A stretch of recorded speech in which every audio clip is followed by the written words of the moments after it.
And that ties into the next point, which is planning. And I think people often fail to make time for planning and making decisions, checking their economy, following up and monitoring their plans.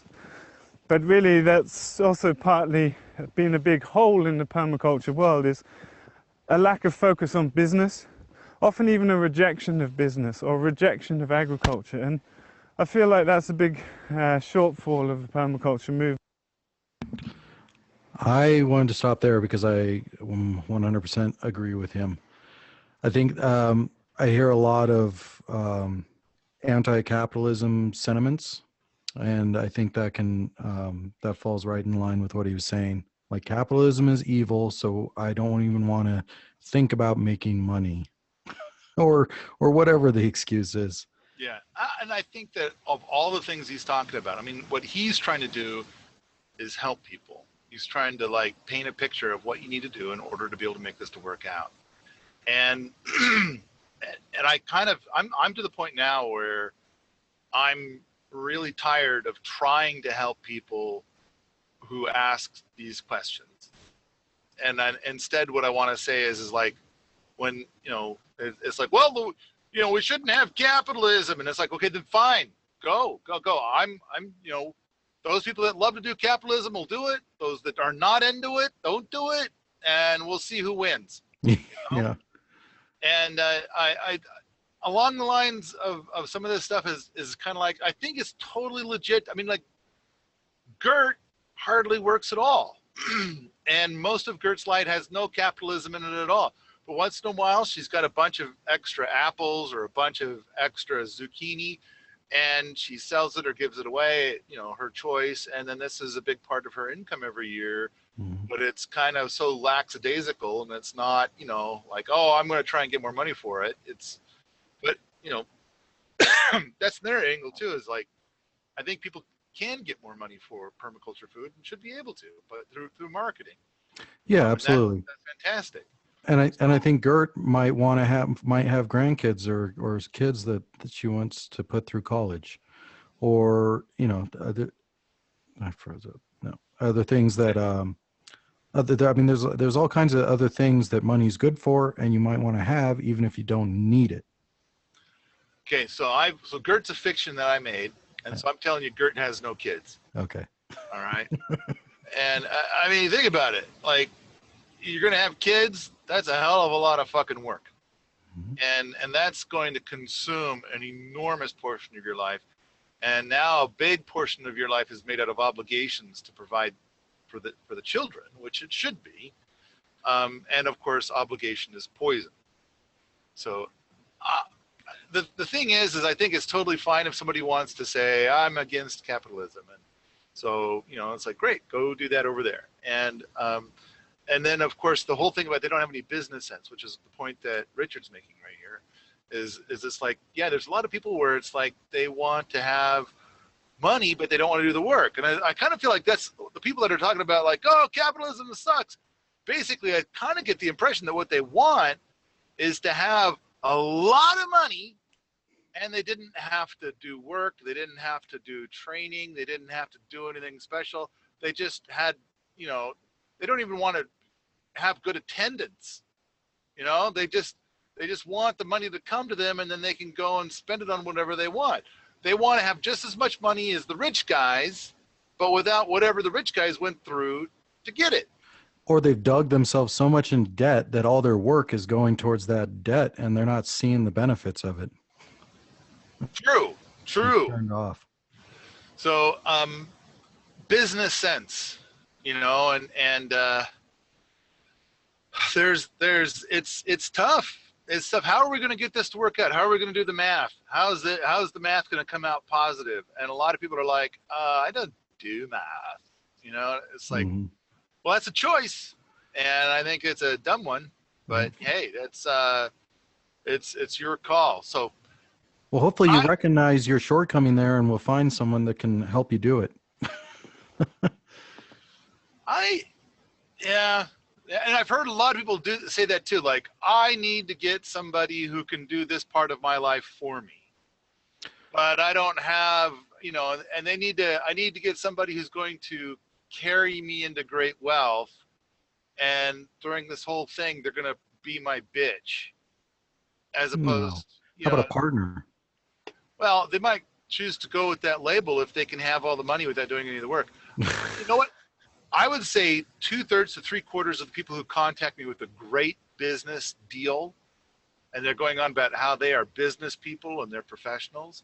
2/3 to 3/4. The deal is that I do all the work and they get all the money. Mm-hmm.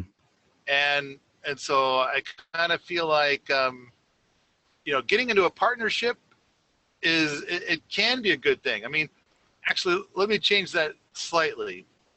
If it's going to be a legal partnership, that's pretty much universal failure. It's rare that a partnership of that sort works out. On the other hand, a collaboration where it's like you and I have a collaboration. You and I are doing this show. You do a bunch of things and I show up.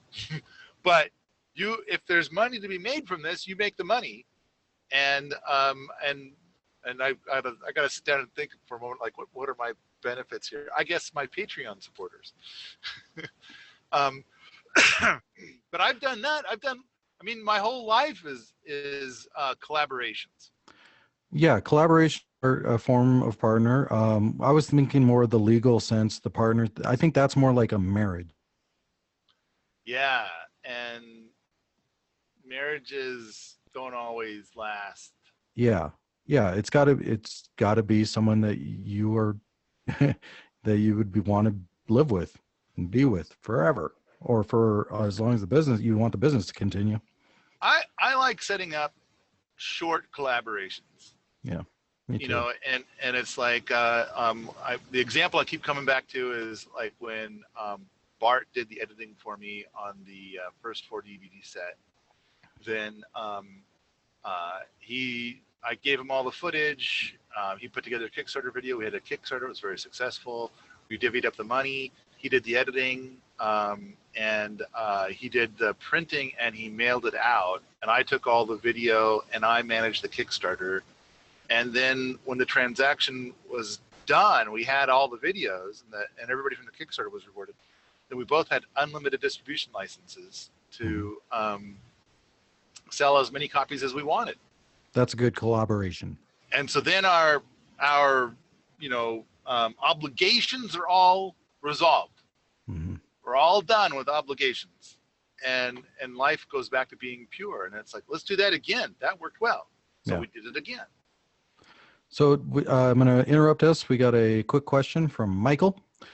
Michael wants to know, do you think most individuals get into permaculture because they want to use it as a business, or because they want to do it to produce food for themselves and perhaps later sell any excess proceeds? I think it starts out with people wanting to do it for themselves, and then they start thinking how they can make it a business and make money at it so they can continue that. Like, they love it and they want to keep doing it. I think they want people in the beginning, in the early days when they're starting it, they want both. Yeah. They want to, you know, and the people that approach it incorrectly are thinking about the money, because with a permaculture system, it's feed yourself first. Mm-hmm. And it's like, that's an error. That's, you know, what you might call it a type 1 error. It's like it's right out of the gate. So, but I think a lot of people are like, I'm going to feed myself and I'm going to grow enough to, you know, have a market garden and stuff like that. But the concept of them wanting to have a market garden, I think, is a different problem, and I want to dissuade people from wanting to have a market garden. Well, I think you have like 3 different groups of people. You have the enterprise people that want to create massive global business. And then you have the people who just want to make some side income or maybe a full-time living just for themselves kind of thing. And then you have the hobbyist that just wants to grow some awesome food and do some cool things, not go full on bore with it. I think there's going to be a lot of different stories about why people start down the road. Yeah. And the point that we stopped at had to do with business sense. And I just kind of feel like bottom line is that if you choose to not be in business. If you know, then you're welcome to try that path. I don't think you'll have success, but you know, I could be wrong. I do think that there are people that honestly travel that path and they do what they love and the money follows. It does happen, but I've seen so many people where they believe they're going to go live this way, but they don't really do anything, and it ends up being they're living in a shithole because they made it a shithole, Mm-hmm. and then they're angry at permaculture because they're in a shithole and they're not rich. So, All right, we are just about a little under halfway through and an hour of the show. So let's continue on. all right, let's go.